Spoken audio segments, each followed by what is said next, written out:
La enunciación. Émile Benveniste define la enunciación como el acto individual de apropiación de la lengua. Para este autor, sistema lingüístico y proceso comunicativo son inseparables, pues ciertos elementos de la lengua adquieren significación solo cuando son actualizados por el hablante en el momento de la enunciación. De este modo, las personas, el tiempo y el lugar del enunciado se identifican por su relación con la situación de enunciación. El concepto de sujeto productor del discurso o voz enunciativa se une a la observación de su presencia en su propio discurso. De la enunciación, el sujeto construye el mundo como objeto y se construye a sí mismo. Los enunciados del sujeto y la sociedad. En casi todo lo que hacemos interviene la lengua. Como usuarios de ella, al hablar, escribir, escuchar y leer, estamos inmersos en un universo discursivo en el que los enunciados son sus productos concretos. Los enunciados son lo que cada enunciador produce para un determinado destinatario en una situación de enunciación concreta. A pesar de que los enunciados son creados por los individuos en situaciones determinadas y resultan únicos, cada sociedad elabora y ofrece ciertas formas típicas que presentan, temas, estilo y estructura, y son predeterminados de alguna manera. A estos enunciados establecidos que generan las necesidades de una sociedad se los denomina géneros discursivos. Bakhtin y los géneros discursivos. Existen tantos géneros discursivos como actividades humanas. Enumerarlos todos sería una tarea infinita. Además pueden ser tanto enunciados orales como enunciados escritos. Michel Bakhtin, un lingüista ruso, estableció una clasificación para los géneros discursivos y los dividió en géneros discursivos primarios, se relacionan de manera directa con la realidad y se constituyen en la comunicación discursiva inmediata, suelen ser en su gran mayoría orales.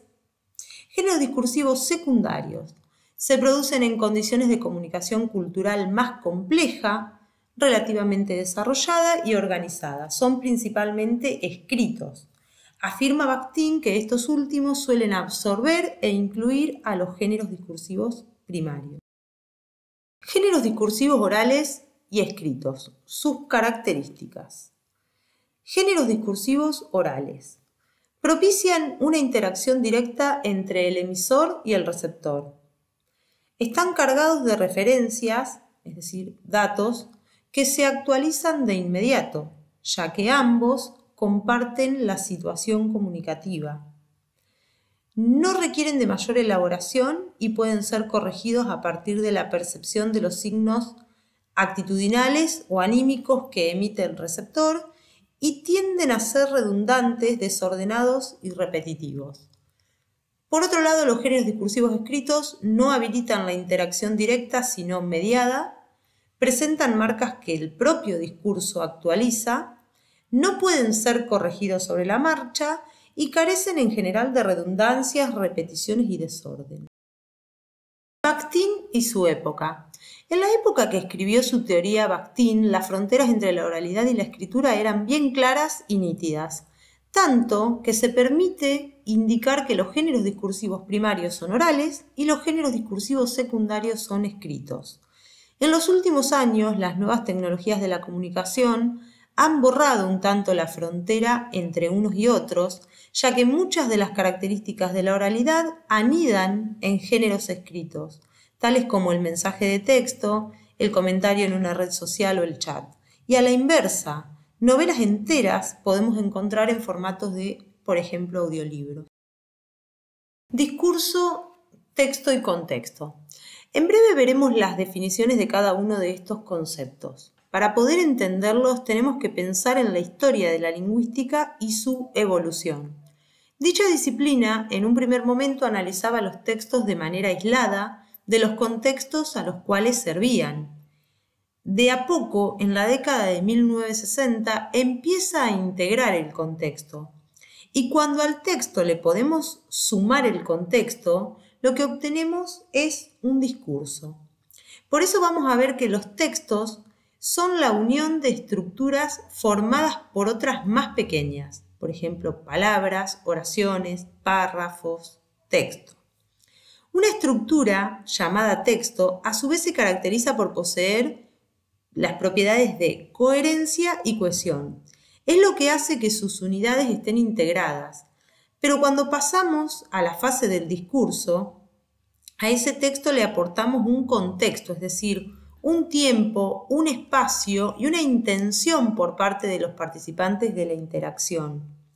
Van Dijk nos va a decir que la interpretación de los discursos por parte de los hablantes se hace de manera intersubjetiva, es decir, se da entre los participantes y gracias a su interacción y retroalimentación.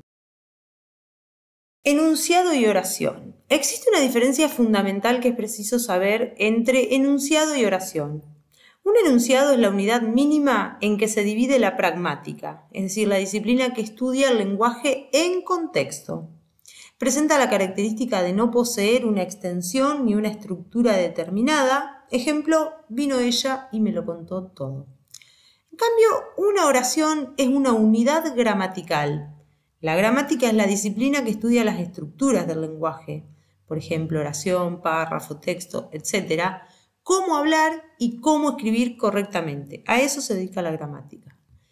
Esta entidad gramatical, que es la oración, posee una estructura determinada, es decir, que una oración empieza con mayúscula, tiene una estructura que puede ser, por ejemplo, y las más comunes son sujeto, verbo, objeto, y termina a su vez en un punto. Un ejemplo sería: María habló poco de sus sentimientos. Ahora, la clave para entender plenamente la diferencia entre estos dos conceptos radica en que el enunciado tiene en cuenta el contexto, es decir, se actualiza y se entiende gracias al contexto. En cambio, la oración no tiene en cuenta el contexto porque además no lo necesita para ser entendida. Tiene sentido de por sí la oración, gracias a su estructura, a cuando se respeta su estructura. Discurso. Discurso es una práctica que se da a través de un escrito o un relato que tiene en cuenta y es plenamente consciente del contexto para el cual es construida. Teun Van Dijk plantea que el discurso es cualquier forma de uso del lenguaje manifestada en textos escritos o interacciones, es decir, habladas, en un sentido semiótico amplio.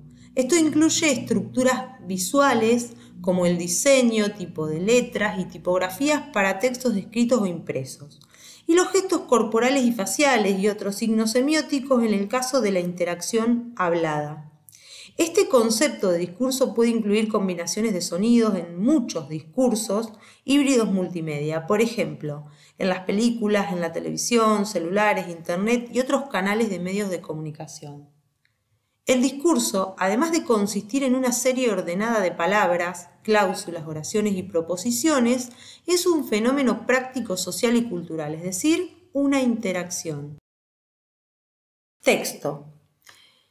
La etimología de esta palabra hace referencia a tejido, a trama, es decir, se trata del producto que se obtiene a partir de la unión ordenada de determinadas palabras, formando oraciones y a su vez la unión de oraciones formando los párrafos, y la unión de los párrafos es lo que da como resultado eso que llamamos texto. Está formado por un conjunto de enunciados u oraciones ordenados de manera coherente. No tiene en cuenta el contexto de construcción ni tampoco a quienes va dirigido. Es la unión de estructuras gramaticales propiamente dichas que posee las cualidades de coherencia y cohesión. Contexto. Para Van Dijk son constructos subjetivos de los participantes. Contrario a la mayoría de los enfoques que lo ubica como propiedades objetivas de situaciones sociales, políticas o culturales, este autor considera los contextos como constructos de participantes o definiciones subjetivas de las situaciones interaccionales o comunicativas. Esto no significa que las situaciones y las estructuras sociales y políticas no puedan tener dimensiones objetivas, por ejemplo, de tiempo y espacio, o que los miembros de la sociedad no las vivan como reales. El punto central es que dichas situaciones sociales son capaces de influir en el discurso solo mediante las interpretaciones intersubjetivas que hacen los participantes. Considera que las situaciones sociales son constructos sociales y que solo como tales pueden influir en la conducta humana. Las esferas de circulación. El discurso no es una llanura uniforme e indiferenciada, porque la actividad humana que le da origen tampoco lo es. Circula por diferentes ámbitos y esferas, de manera tal que podemos distinguir entre géneros científicos, enuncian las causas de fenómenos naturales, sociales o matemáticos, géneros publicitarios, apelan al destinatario para que consuma determinado producto, géneros administrativos, procuran el cumplimiento de leyes o reglamentos sociales, géneros políticos, buscan convencer al destinatario para que modifique de alguna manera sus creencias e ideología, géneros cotidianos, aquellos que empleamos en nuestros contactos diarios con los demás, géneros periodísticos, son los que relatan o opinan sobre sucesos de la actualidad, géneros literarios, presentan un trabajo estético del mensaje.